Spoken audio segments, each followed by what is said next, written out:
Control, do we have clearance for takeoff? Yeah, Little Bear, you all clear to come through. Alrighty, I will take runway 3 and see you in the air. Sounds good. Have a safe landing.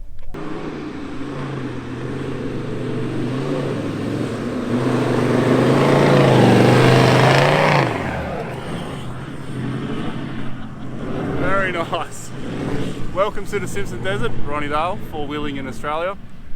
We're about to embark on the Madigan line, and we're at Big Red, having a lot of fun here. So stay tuned for some dune rats.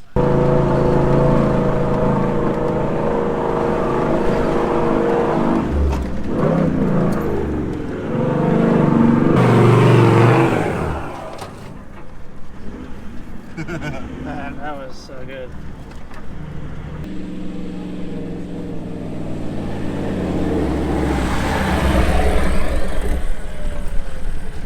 Hey! How's that, mate? Good. Don't go too far back. He's not over yet. That was in second high.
It's like a roller coaster.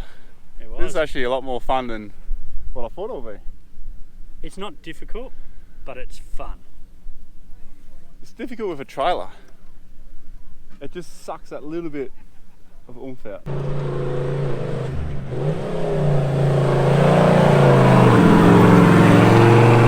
You're ready to try with the trailer again now?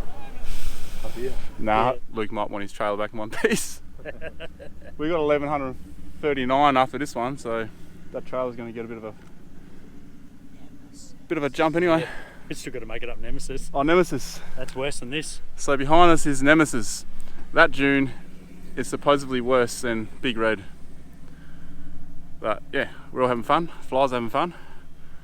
We're all chilling out together here.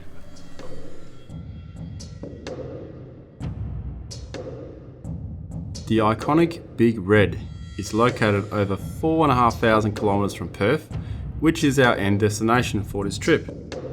But it was also nearly 2,000 kilometres away from Brisbane.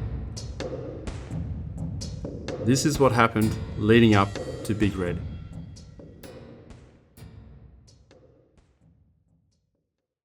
Welcome to post Brisbane.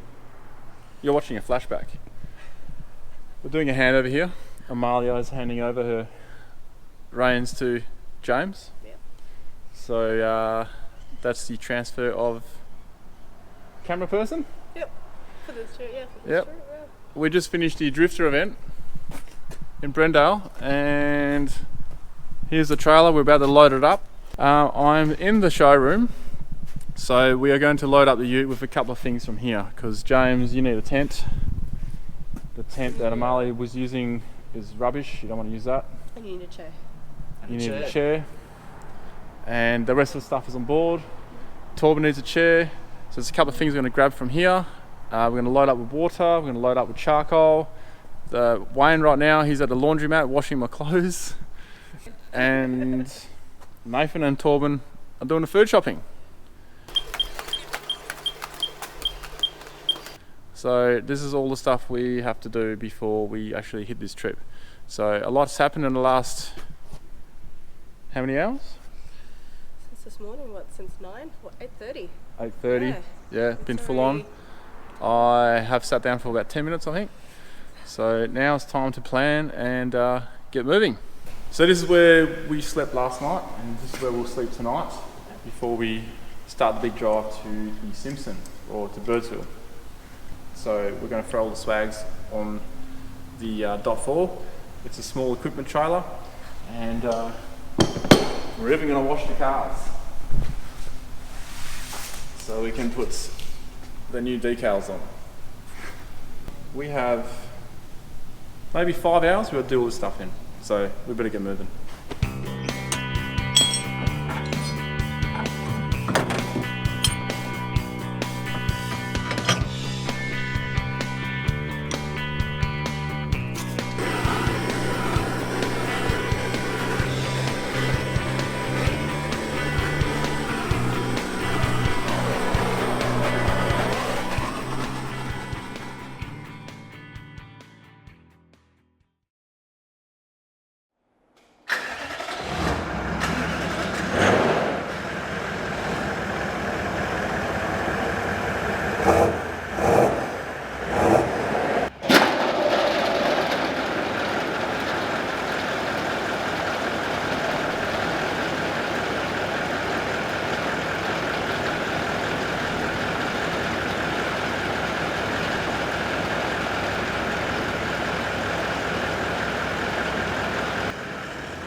Oh, 300 and how far from Birdsville?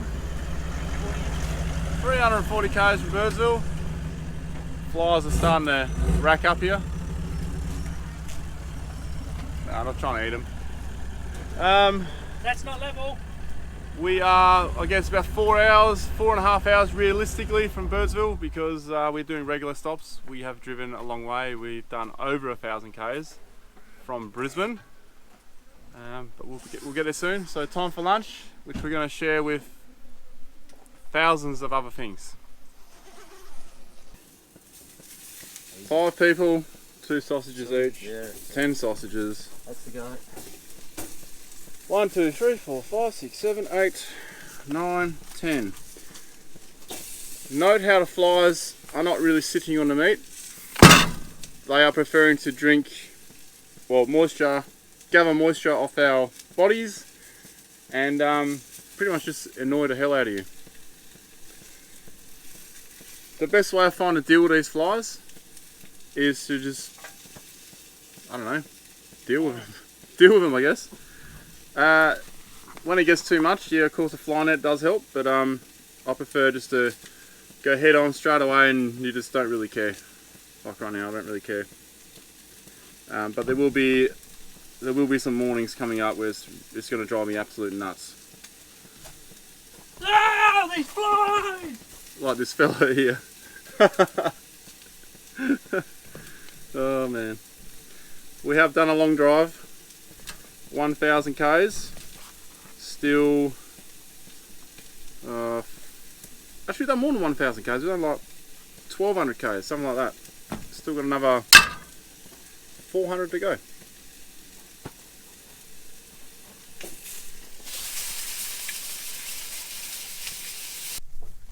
We haven't seen a lot of trees on the way, so this is our last chance to gather wood before we reach the Simpson desert. Because once we get to the desert, there are no trees.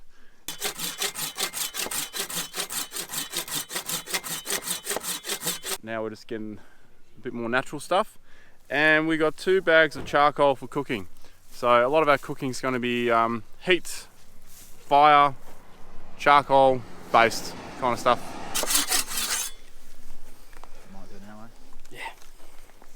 It's a bit hard to cut when you can't breathe. Flies. Fly, fly, go away.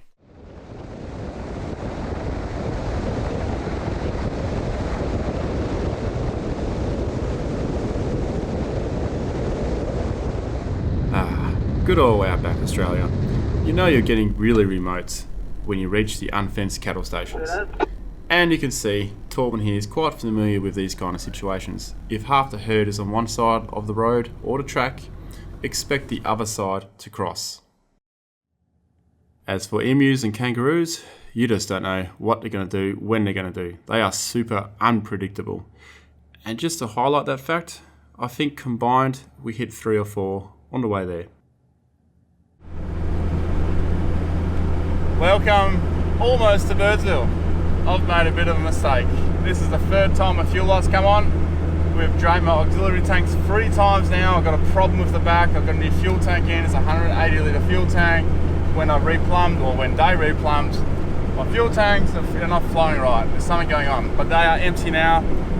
2nd mistake, when I filled up in Toowoomba, which is west of Brisbane, I was on an angle and I didn't fill up completely.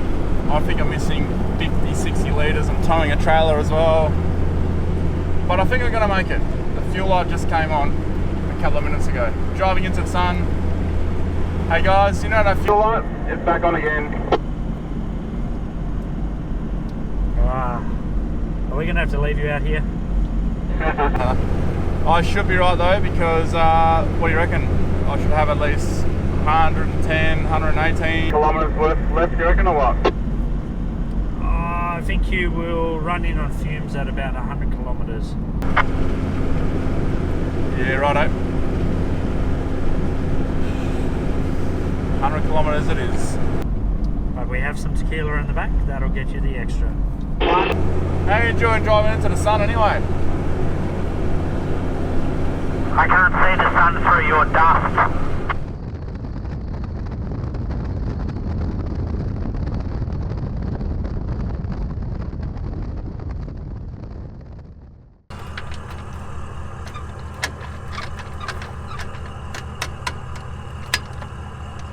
Okay, fuel situation has become dire. I've decided to pass the trailer onto Torben. Handbrake. You got the tongue and everything here? Cool, here's the pin. Here's that pin here. Alright, I'll get out of the way so I'll get out of your dust. Alright.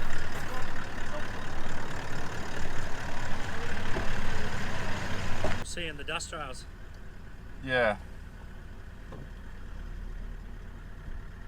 Yeah, it's moving. I don't know what's going on. The gauge is moving up and down. You'll be fine. You Worst reckon? case scenario, we'll find you. Well, you're gonna have to find me, aren't you? I'll be in your way.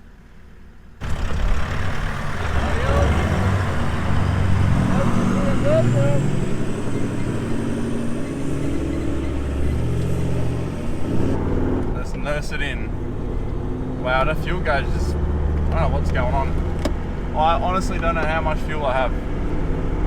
It's like there's something wrong with the sender. I don't know. Gauge. While I was sitting there, the gauge actually jumped up and down. Now it's dropped more than what it was before.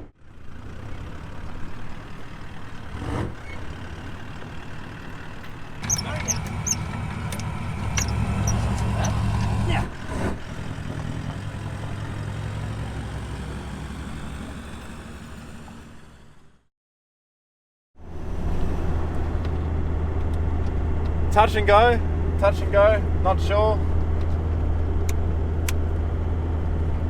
Let's just see what happens though. I'll see you in Birdsville, towed in or not. I might get the wicker cams out, eh? Yeah, I think we might have to. Worst case scenario, if it's not fluttering on the fuel, we can just have to tow me. But yeah, I don't know, I am rock bottom, but I'm here. That's the go, bro. I'm sure let's get some fuel out of mine. I'll see what it is.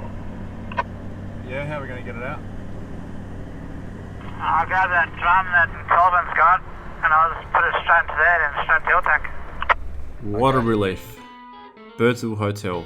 Man, am I happy to see that. We are all very tired from a long drive with some added stress from the fuel issues. Mainly me, that is. As things happen on trips, nothing goes to plan, and that's part of the fun. Cheers, boys. Cheers. Some of us made it on the fumes. Yeah, I'm still on. Cheers. Bloody fumes. And look, There you we're go, here in the James. dark again. Cheers, James. Cheers, James. The voice of reason. Yep. I think I made the right decision to ditch that car.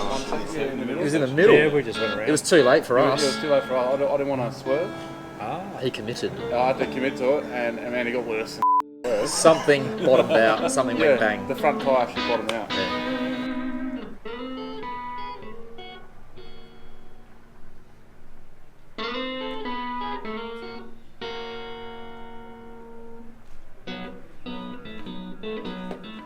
Time to fill up. Time to fill up, yeah.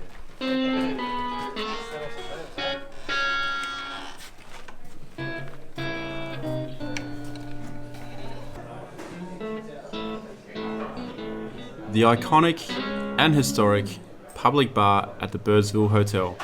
Tributes to those who once were are now remembered on the walls, who had a significant impact on the community and helped shape Birdsville to what it is today. Other parts of the tribute wall are to those who once worked in Birdsville for at least 1 year. This is without a doubt a must-visit place. You have to see the Birdsville Hotel. And while you're there, pay your respects to those who once were over an ice cold frothy.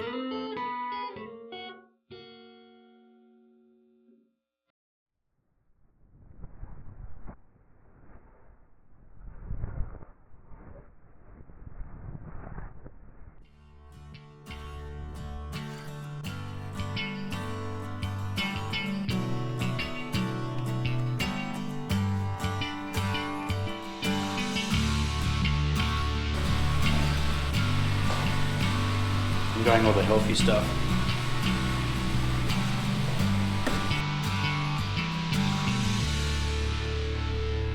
And here is the result of last night. One of our brand new decals now has a brand new home, the first home, the Birdsville Tavern. After a good chat with the owner and a worthy donation to the Royal Flying Doctors.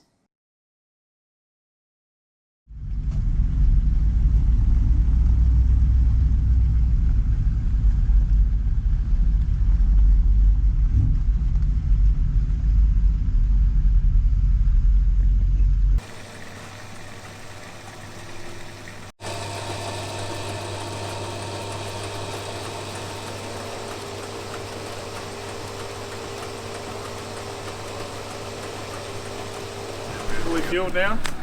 Now we're off to Big Red. We're going to start our journey along the Madigan. So it's time to leave Birdsville. $440 of diesel in here now.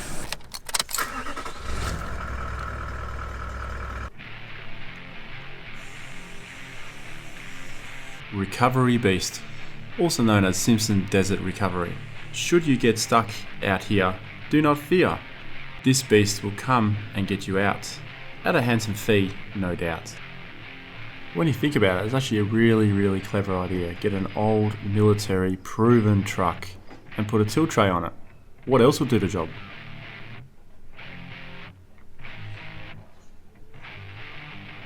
Simpson Desert Expedition 1939. Dr. Cecil Madigan, with 8 men and 17 camels, arrived here on the 6th of July 1939. 39. Having left Anando, number 1 bore, 31 days earlier. Anando is the station at the other side, which we are going to pop out on. So what we're going to do now is head to Pobble Corner. Well, first is Big Red, then Pobble Corner, where we got 3 different states all in one area. That's going to be really cool. Then we're going to head up Hay River Track onto Madigan Line.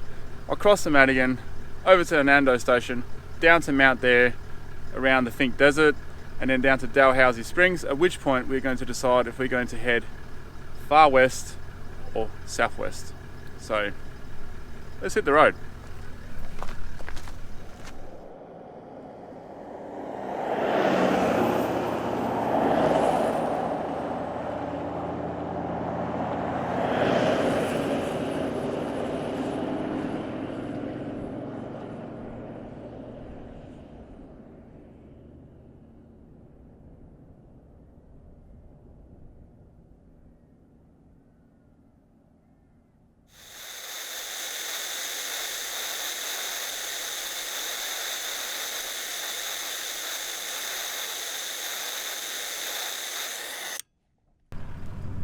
This is Little Red.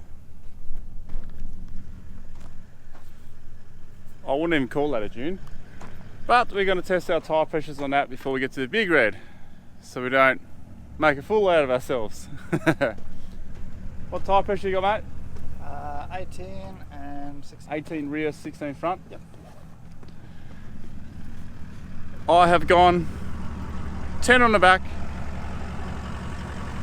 18 on the rear. It's bagging out quite a bit. I may have to put more air into it. I am leaning on this side though. And on the front we have 16. Torben on the other hand, what do you got, mate? Air pressure? 1622. 1622. Yep. Alright. Give that a go. How's the flies, eh? Beautiful.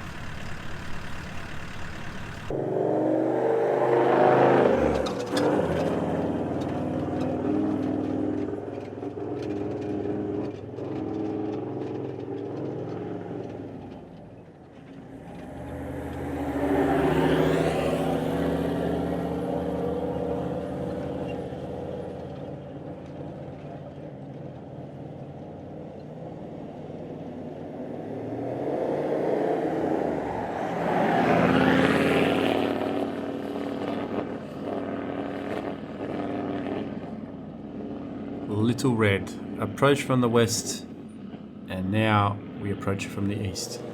This will give us a good indication of where our tyre pressures are at and what type of sand we're dealing with. Now we are from WA, so we are used to sand, and we don't want to make a fool out of ourselves. So we're just getting a feel of it before we hit up Big Red. That was Little Red out of the way. Now to Big Red. Bring it on. How do you find the sand? I found it it's soft but it's dense. It's not like powdery like we get.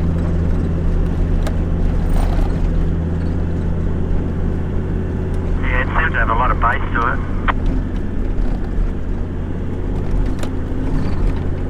That might change as well, but that was just one dune. We have 1140 more to go. Sweet. Wayne might master it by about 1138.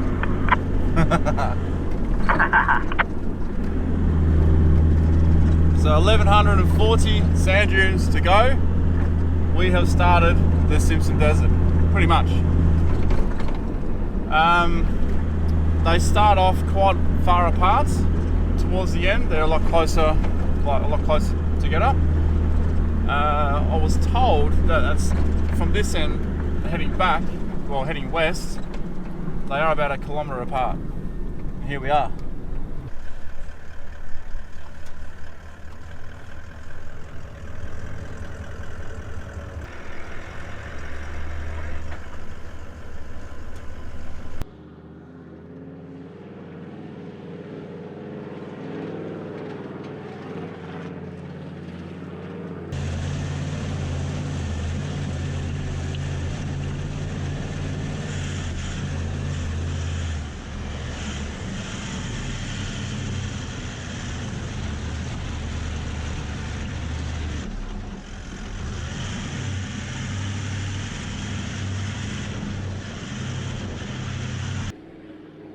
The iconic Big Red, where people come to test their skills and have a bit of fun on the sand dune.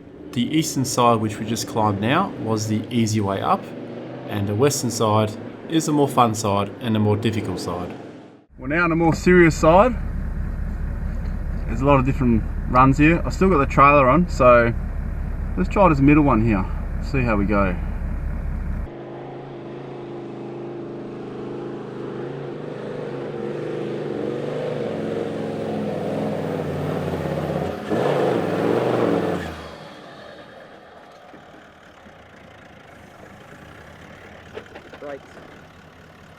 It's definitely posing a challenge, and even more challenging is reversing a trailer down a sand dune.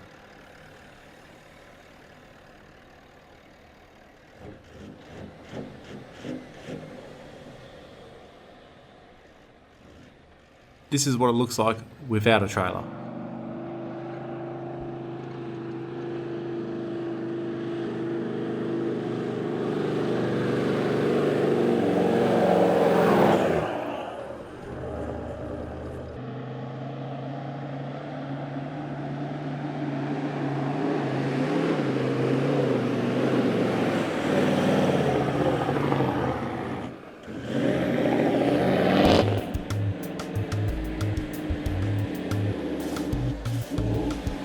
And this is what it looks like when your shocks are completely flogged out. Wayne's shocks are no more. It's something he wanted to get done before the trip, but he didn't realise how bad they were. And yeah, they are pretty bad. If you look closely at Wayne's approach, you can see his cruiser bouncing like mad. This bouncing is breaking traction and momentum. And yeah, that's why it's so hard to get up this dune. The only solution he has is to take more air out of the tyres.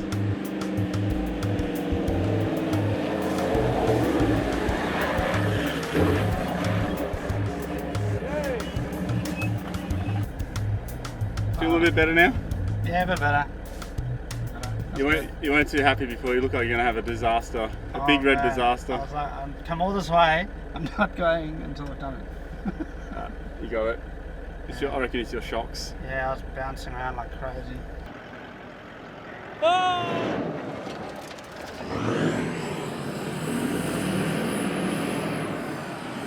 That's got a turn on now.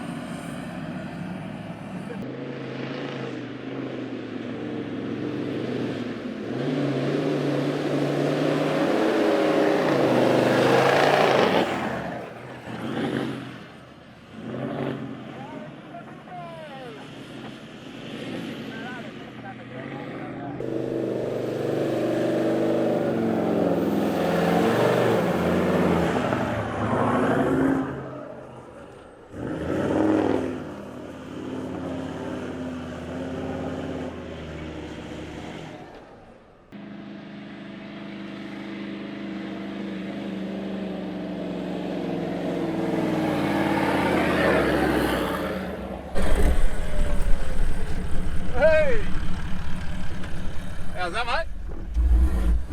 Good. Don't go too far back. He's not over yet. That was in second high.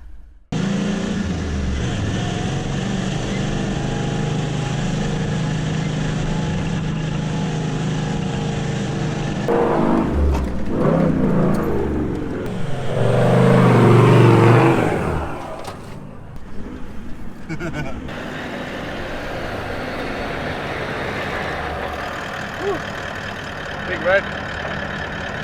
Not that big a dune, but a lot of fun. Honestly, a lot of fun. Yeah, it's challenging enough, so I couldn't get the trailer up on this side. I could have probably had a few more goes, taken more PSI out, but we do have other things to do today. So we'll have all those tests with the trailer later. So right now I'm enjoying being unhitched. It's good to be unhitched.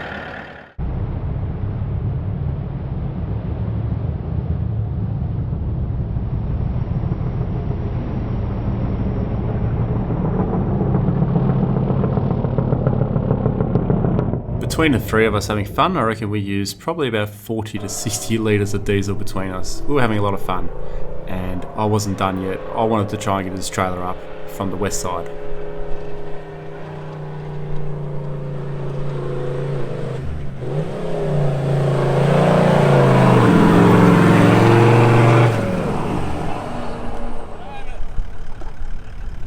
Just go a bit of yeah.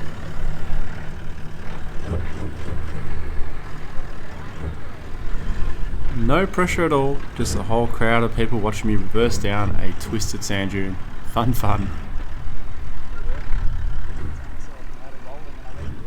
I thought he had that.